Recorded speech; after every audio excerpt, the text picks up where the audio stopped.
इंसान सोचता कुछ और है, हो जाता कुछ और है, और कई बार अंदर कुछ और होता है, बाहर कुछ और होता है। यह आम सी बात हो गई है। यह दोगलापन, यह दोगली नीति कलयुग की नीति है, और इसमें सब लोग इसी को फॉलो किए जा रहे हैं। मन का काम सब्ज बाग दिखाना है, मन का काम मालिक से दूर ले जाना है, मन का काम भटकाना है। और मन है क्या, कहां रहता है? आदमी के दिमाग को जो नेगेटिव गलत विचार देते हैं, दूसरे शब्दों में जो नेगेटिविटी या बुरे ख्यालात आते हैं, उसे ही मन की सोच कहा जाता है। और जो पॉजिटिव अच्छे विचार आते हैं, उसे आत्मा की सोच या आत्मा के विचार कहे जाते हैं। इस कलयुग में नेगेटिविटी चारों तरफ फैली हुई है। आप छोटी सी बात देख लीजिए, करने जाते हो तो कहीं ना कहीं ये मन में भय पहले आ जाता है कि मैं ये करूंगा कहीं फेल ना हो जाऊं, कोई नुकसान ना हो जाए, कहीं गलती ना हो जाए, ऐसा हो जाएगा, वैसा हो जाएगा, ये हो जाएगा, वो हो जाएगा। यानी नेगेटिव थॉट पहले आते हैं और पॉजिटिव विचार आने का नाम ही नहीं लेते जल्दी से। तो पॉजिटिव विचार क्यों नहीं आते? क्योंकि ये कलयुग है और यहां मन का बोलबाला है, और मन कभी भी किसी को अच्छे विचार आने नहीं देता। हर समय बुरी सोच, हर समय गलत सोच इंसान के अंदर चलती रहती, और उसी वजह से इंसान परेशान रहता है, दुखी रहता है। इंसान सुखी रह सकता है, इंसान नेगेटिव थॉट को खत्म कर सकता है, पर अगर यह सुमरन करे और सेवा करे। कितने भी बुरे विचार आ गए, 5 मिनट भी अगर आपने सुमरण कर लिया, आए हुए बुरे विचारों का फल आपको नहीं मिलेगा। दूसरे शब्दों में, आपकी जिंदगी पे उसका असर नहीं होगा।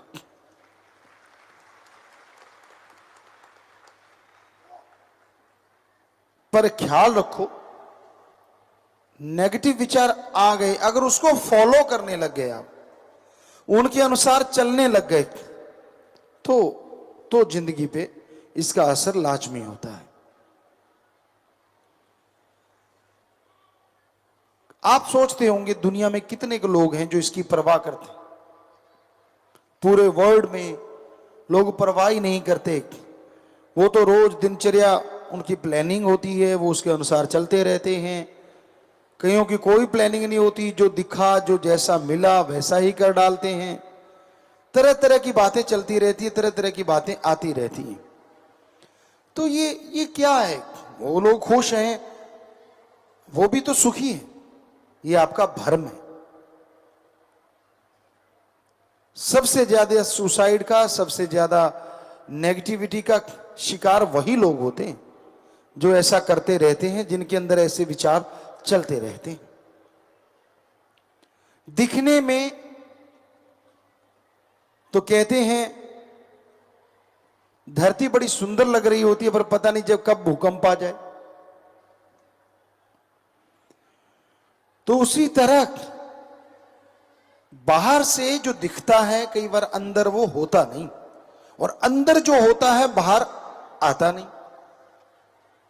इस दुनिया में लोग इतने शातिर पढ़ लिख के या किसी भी तरीके से मानो कि वो अपने अंदर की बात बाहर आने नहीं देते, और जिनके अंदर की बाहर आ जाती है वो छुपा नहीं पाते। पर आज बड़े मास्टरमाइंड हैं, बड़े तेज लोग हैं, वो दिखाते कुछ और हैं, होते कुछ और हैं। बहुत कम लोग होते हैं जो जैसे होते हैं वैसे दिखते हैं। मतलब जो उनके दिलो दिमाग में बात होती है वही वो कहते हैं। ऐसे बहुत कम लोग होते हैं, वरना लोगों को आज बनावटीपन की बीमारी लगी हुई है। दिखावा कुछ अलग होता है, बोलचाल कुछ अलग होती है, और अंदर की सोच कुछ अलग होती है। इंसान के अंदर जो चलता है वही इंसान को खुशी और टेंशन देता है। कोई एक बात आपके अंदर कंटिन्यू लगातार नेगेटिव चलती रहती है तो आपके दिमाग पे टेंशन बढ़ती है। उदाहरण के तौर पे कोई बहुत ही बोरिंग बात आपको सुनाता है, बहुत ही जिसमें आपकी रुचि नहीं, वो वाली बात आपको लगातार सुनाता है, पका दिया, वैसे माइंड भी आपका पक जाता है। जब एक नेगेटिव बात को लेके आप बार बार रगड़ते रहते हो, हाय हाय ऐसा हाय हाय, तो माइंड कहता है यार पका दिया। और उसका पकाना मतलब टेंशन को लाना है। यही है सच्चाई। चाहे आप साइंस पढ़ लीजिए, चाहे रूहानियत पढ़ लीजिए, हकीकत तो यही है। कोई भी एक बात को लेके आप बारंबार बारंबार रगड़ा रगड़ी करते रहते हैं, वो नेगेटिव विचार को छोड़ते ही नहीं, तो टेंशन हो जाती है। पर अपने आप थोड़ी ना छूटती है ऐसी बातें। उसके लिए चाहिए आत्मबल, उसके लिए चाहिए विल पावर। अगर आत्मबल आएगा, अगर विल पावर आएगा, तभी आप इन बातों को छोड़ सकते हैं, तभी टेंशन फ्री हो सकते हैं। वरना मन का तो काम है छोटी छोटी बात बताना, अंदर पैदा करना और टेंशन लेके आना। अब राम नाम में कोई आया है, छींक आ गई तो मन कहता है छींक आई तो आई क्यों? मैं तो यार भक्ति में आया था, मुझे जुकाम क्यों लग गया, मेरा सिर क्यों दर्द हुआ? क्या कोई गारंटी लिखी होती है कि आप राम नाम में आएंगे तो ये नहीं होगा? दुनिया में रहते हो तब तो नहीं उलाहना देते। ये सब आपकी वजह से भी तो हो सकता है। आपने खान पान में कुछ ऐसा ले लिया हो, शरीर को इस तरह का बना रखा हो, जो गर्मी सर्दी जैसे चेंज होता है तो नेचुरली वैसा हो जाता है। हाँ, राम नाम के निरंतर जाप से यह गारंटेड है कि आने वाले पहाड़ जैसी बीमारियां कंकर में बदल जाया करती हैं। हमने 6 करोड़ लोगों को गुरुमंत्र बताया और करोड़ों लोग उसमें बताते हैं कि उनके साथ ऐसा अनुभव होता है।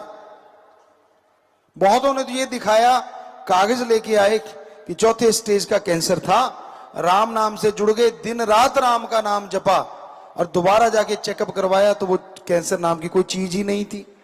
डॉक्टर हैरान थे कि ये तू है या कोई और, लेकिन वो जानते थे कि इतनी बार चेकअप करवाया आदमी तो वही है, रिपोर्ट भी उनकी बनाई हुई थी। ये कैसे पॉसिबल है? क्या ऐसा हो सकता है? हो सकता तो हो ना, अगर देखा ना हो। जब लोग सामने आके रिपोर्ट लेके खड़े हो जाते हैं तो उसमें दो राय या किंतु परंतु करने का तो कोई मतलब ही नहीं है। साइंस को प्रूफ चाहिए और वो प्रूफ सामने है। सब रिपोर्टों में पॉजिटिव था, 4th स्टेज का कैंसर, 3rd स्टेज